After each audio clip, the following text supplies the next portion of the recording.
I never believed one ship could hold the line against an empire, not until I was the last captain standing.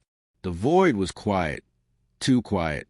The silence of space isn't like silence on Earth. It's heavy, like standing in a cathedral after the last hymn fades. My ship floated at the edge of the Altair expanse, its armor scorched, engines coughing, and every system screaming at me that survival was no longer an option. But retreat? That word was never in humanity's dictionary. Ahead of me stretched a nightmare, the Vadran Armada, 1,000,000 ships, dark as obsidian, blotting out the stars. They didn't come to negotiate, didn't come to conquer. They came to erase Earth from the map of existence. And I was all that stood in their path. Captain Hale, the comm crackled. It was Admiral Reyes, voice lined with exhaustion. You're cut off. No reinforcements. No resupply. Pull back. Live to fight another day. I closed my eyes. I could hear the fear in his voice, the desperation. But I knew the truth. If I pulled back, there wouldn't be another day. The Vadran fleet would stream into the Sol system unchecked, and by the time Earth raised its defenses, it would be too late. Negative, Admiral, I said, voice steady. This ship holds a line. There was a pause. Then a whisper. God help you, son. The channel went dead. That was the last human voice I heard before the war truly began. The enemy made no announcement, no demand. Their ships pulsed with eerie violet light, and suddenly the void erupted. I shoved the throttle forward. My ship, the Resolute, roared like a wounded beast, spitting plasma and steel. The first wave of Vadran corvettes swarmed, sleek and venomous.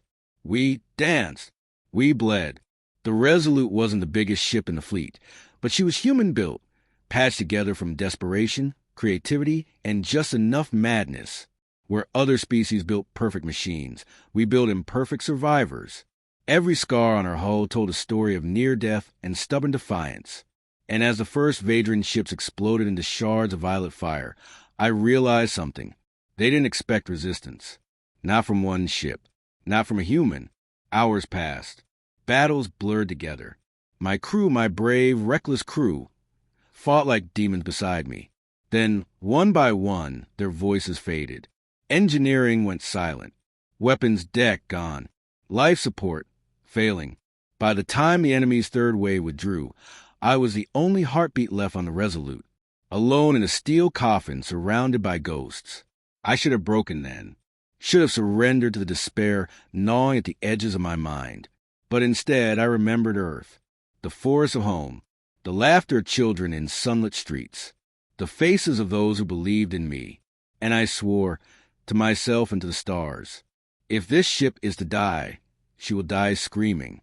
The Vadran hailed me. Their language was a rasping chorus, like knives on stone. But their message was clear. You are alone. Your resistance is meaningless. Power down your vessel, and your death will be swift. I laughed. I couldn't help it. It wasn't a laugh of a sane man. It was a laugh of a human standing at the edge of annihilation and daring the abyss to blink first. Listen carefully, I said, leaning close to the comm. You face one ship, one human, and you still haven't broken me. Do you know what that means? It means you should be afraid. For the first time, the Armada hesitated.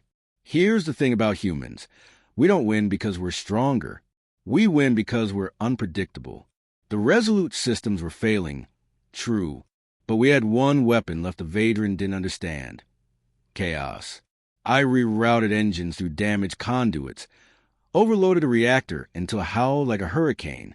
Then I triggered a maneuver no sane captain would attempt, slingshotting to the debris field of shattered moons, using the wreckage as cover. The Vadran chased, confident, orderly, predictable. And that was their mistake. My traps detonated behind me. Mines jury-rigged from reactor cores. Torpedoes fired blind through gravity wells. Vadran ships tore themselves apart trying to follow. For every 1,000 they sent, 100 died to the madness of a single human's defiance. But even chaos has limits. My ship shuddered, bleeding fire from every wound. Alarms wailed until my ears rang. And then, silence. The main reactor went dark. The Resolute drifted, powerless, while the enemy gathered for the kill. I sat there in the flickering emergency lights, staring at the cracked photos of my crew, my friends, my family, a million enemies outside, one dying ship inside, and me, a man too stubborn to admit defeat. I whispered to the empty bridge, "Not yet, not while I still draw breath." There was one system left alive, the overdrive, a prototype weapon, untested, unstable, designed to tear a ship apart as it fired. To use it was suicide. To not use it was surrender. And so I set the coordinates, pointed the Resolute's burning heart at the core of the Vadran fleet. As the weapon charged, the enemy columns erupted with static-laced panic. They finally understood. Humans don't fight to win. We fight to deny. I smiled through blood and smoke. "This is for Earth," I whispered, and I pressed the trigger. The universe split open. A lance of white fire carved through the armada, detonating ship after ship in a chain reaction of blinding destruction.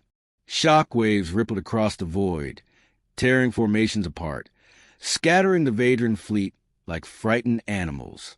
The Resolute came apart around me, panels shattering, hull fracturing, gravity buckling.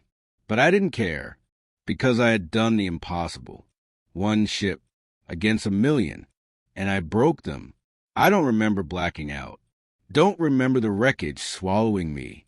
But I woke, somehow, floating in a cracked escape pod, drifting amid the graveyard of an empire's pride. The Resolute was gone. My crew was gone.